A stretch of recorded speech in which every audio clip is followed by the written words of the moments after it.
अस्सलाम वालेकुम। Dear C S aspirants, आज हम एक नई वीडियो के साथ हाजिर हैं। आज हम बेसिकली जो फंडामेंटल कॉन्सेप्ट्स हैं उनके ऊपर अब हम लेसन शुरू कर रहे हैं, जिसमें आपको ये बताया जाएगा कि जो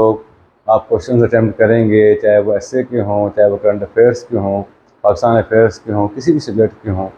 उसके पीछे जो बेसिक कॉन्सेप्ट्स होते हैं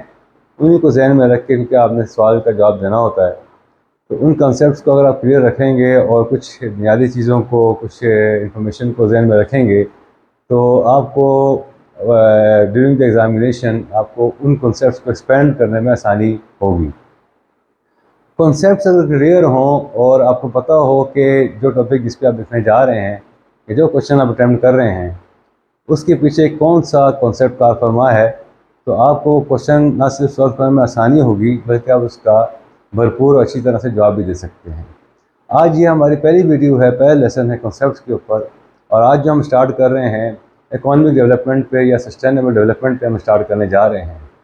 बेसिकली सस्टेनेबल डेवलपमेंट के ही पार्ट इकोनॉमिक डेवलपमेंट है, उसका एक एस्पेक्ट है, उसमें दो मज़ीद और एस्पेक्ट्स हैं, अभी हम देखते हैं।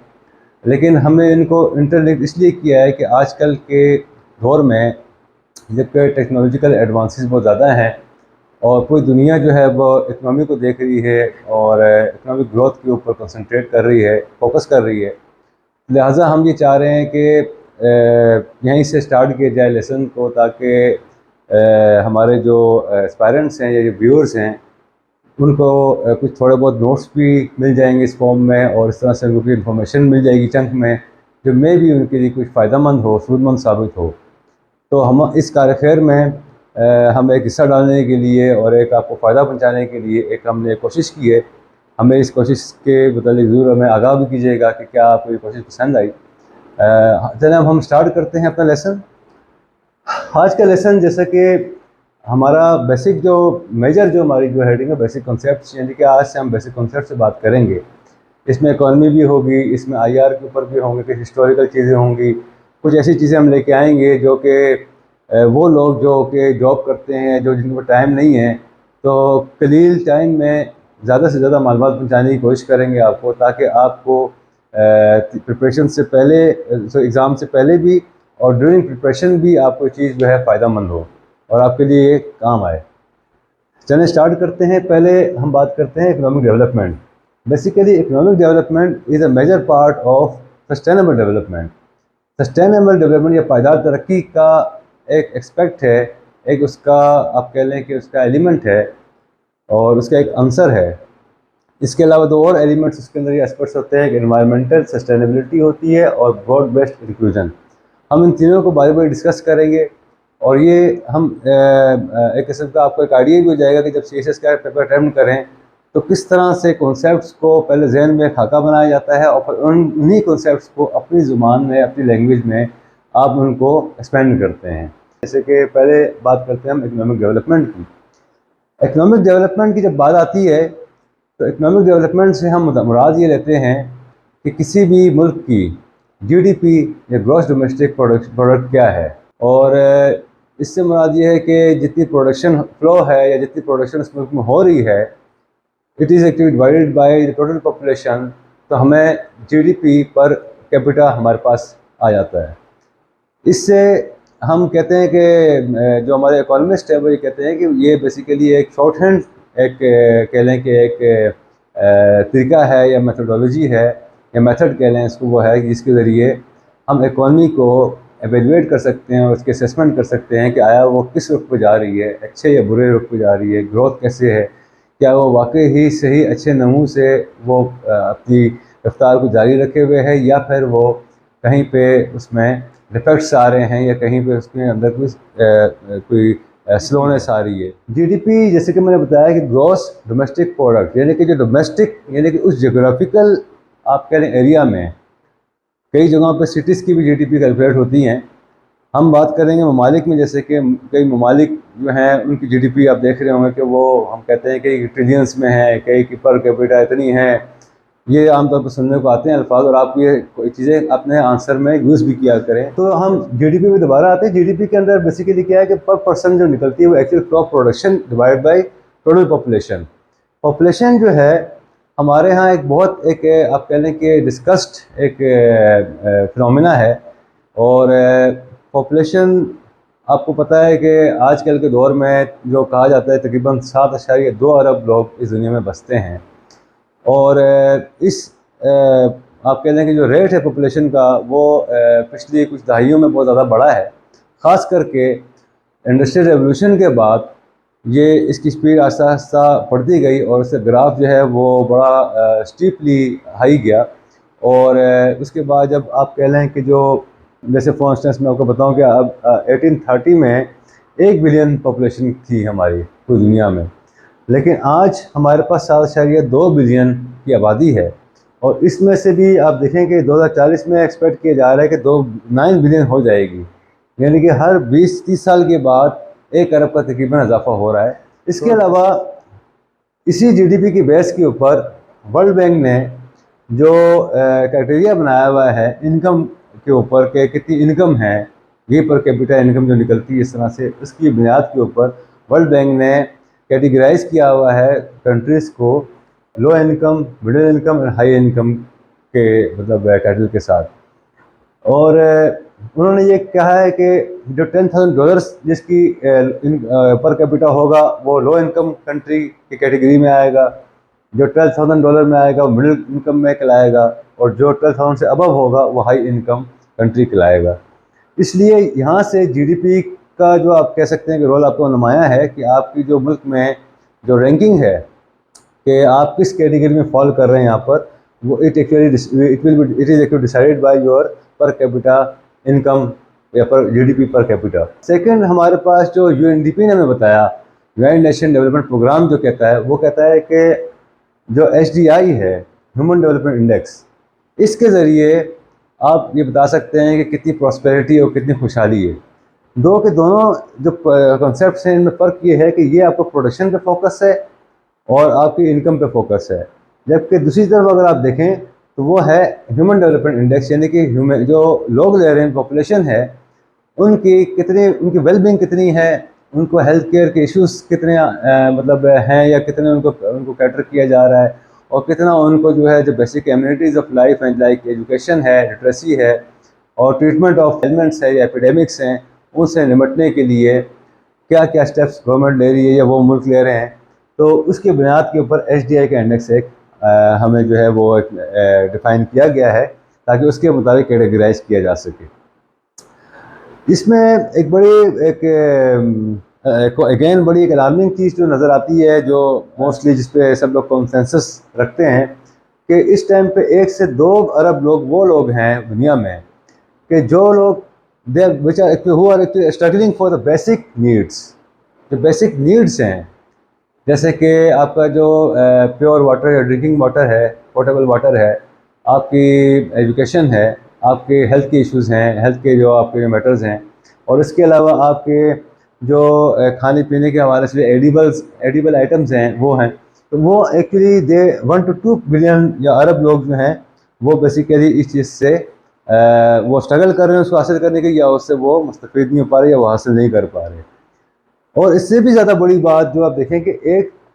7 में से 1 जो आप कह लें, अगर कोई 7 लोगों का ग्रुप है, आप ये कहेंगे 7 अरब की आबादी जैसे है, तो उसमें से 1 अरब लोग वो हैं कि एक्सट्रीम पॉवर्टी के अंदर हैं। और एक्सट्रीम पॉवर्टी का मतलब आप देखें कि ये है कि उनके पास हाउस होल्ड का भी मसला है, उनके पास खाने पीने का भी है, मीन्स ऑफ इनकम भी नहीं है। तो ये वो चीज़ें हैं कि जो मतलब ये कॉन्सेप्ट्स आपको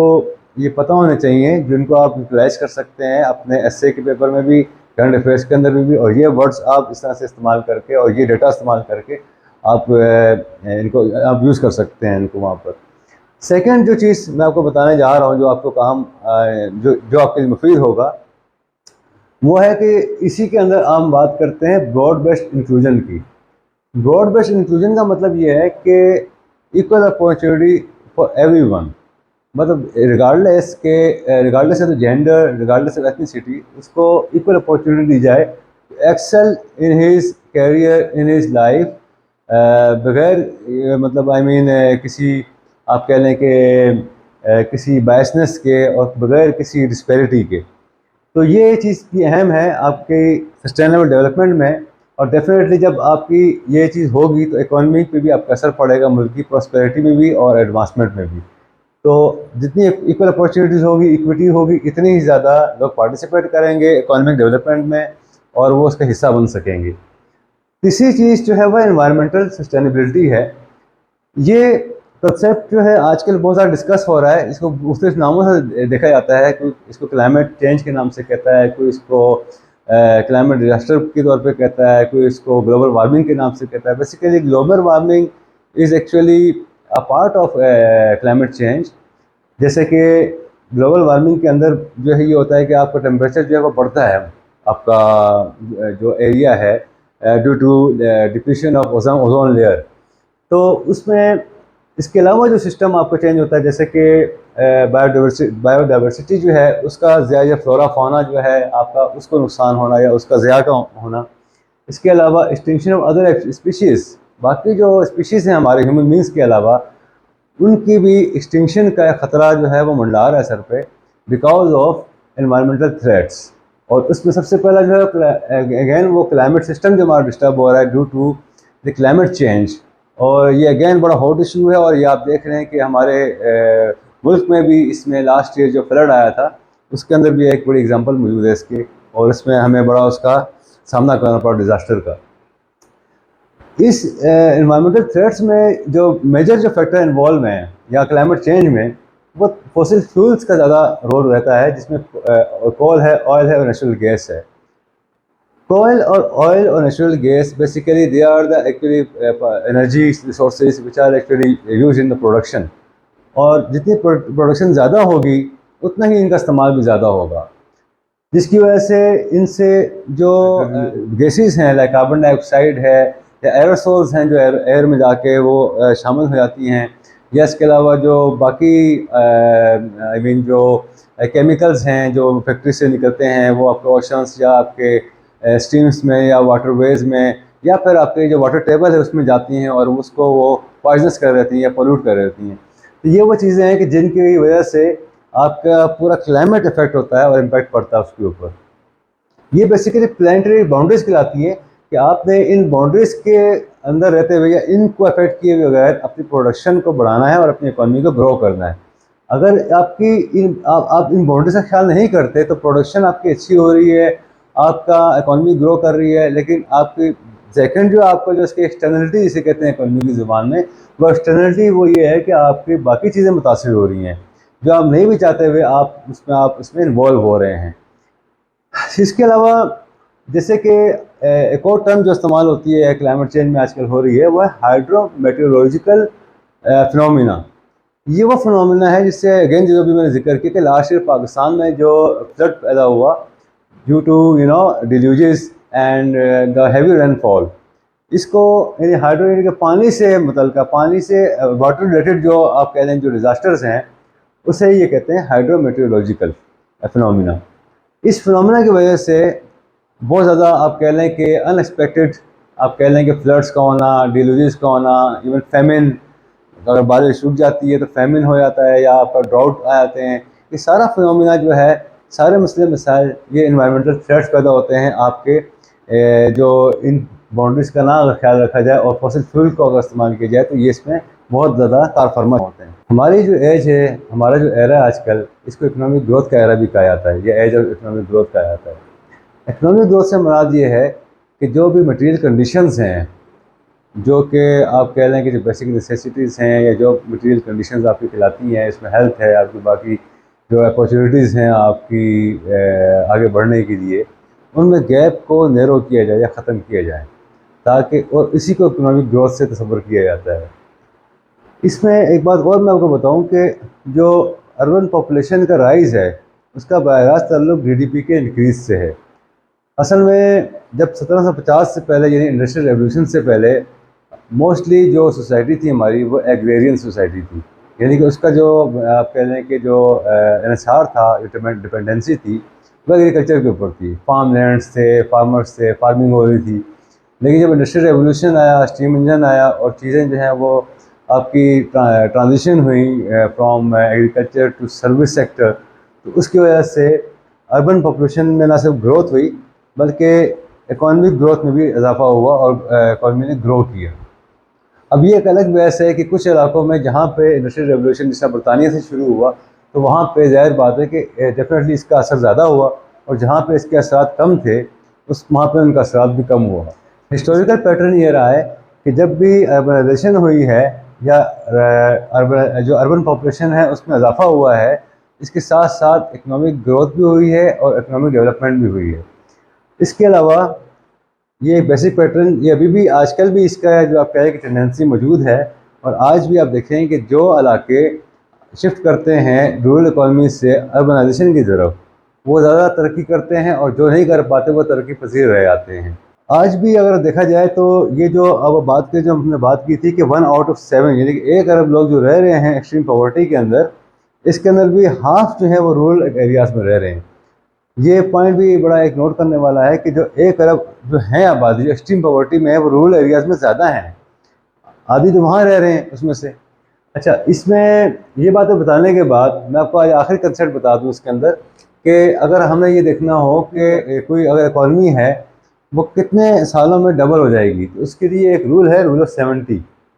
रूल ऑफ 70 का मैं आपको थोड़ा सा बता देता हूँ। वो इस तरह से है कि जैसे मिसाल के तौर पे किसी मुल्क की इकॉनमी जो है वो 10% पे ग्रो कर रही है, ग्रोथ रेट उसका 10% है, तो आप 70 को जब डिवाइड करेंगे 10 के साथ is equal to 7, it means कि आफ्टर 7 ईयर्स इस इकॉनमी विल बी डबल्ड, और उसकी इकॉनमी जो है वो दुगनी हो जाएगी 7 साल के बाद। ये जो कॉन्सेप्ट है, इससे आप ये भी आइडिया लगा सकते हैं, किसी भी मुल्क की ग्रोथ रेट निकालें और उसके अंदर आप उसको डिवाइड कर दें, 70 को उसके करंट ग्रोथ रेट से डिवाइड कर दें, तो आपको ज़ाहिर हो जाएगा कि वो कितने अरसे में डबल हो जाएगी। ये सारे कॉन्सेप्ट बताने का मकसद ये था कि एक तो आपको कुछ थोड़ा बहुत इसके बारे में बेसिक इन्फॉर्मेशन आपको मिल जाए, और सेकंड आपको आइडिया हो जाए कि CSS के पेपर के अंदर आपने जर्नलिस्टिक गुफ्तगू नहीं करनी, बल्कि इस तरह के कुछ पॉइंट्स आपके पास नोट्स होने चाहिए जिसके ज़रिए आप उन पेपर्स को सॉल्व करें और फिर उनको एलेबरेट करें और उनको फिर तफसीलन बयान करेंगे, तो उससे आपके मार्क्स अच्छे आएंगे। ये एक डेमो था जिसका मकसद ये बताने का था कि आपने कैसे पेपर को रिजॉल्व करना है, और ये सारी मैपिंग आपने माइंड में करनी है या जैसे भी, लेकिन इस मैपिंग के बाद आप क्वेश्चन को सॉल्व करेंगे तो आपके नंबर अच्छे आएंगे। इसी बात के साथ मैं आज की वीडियो के अख्ताम से पहले आपसे ये कहना चाहूँगा कि आप के ये जो कॉन्सेप्ट्स हैं हम इंशाल्लाह ताला नेक्स्ट वीडियोस में, लेसन्स में हम शेयर करते रहेंगे गाए बगाए, ताकि आपकी मालूमात में इजाफा हो। आज के लिए खुदा हाफिज़।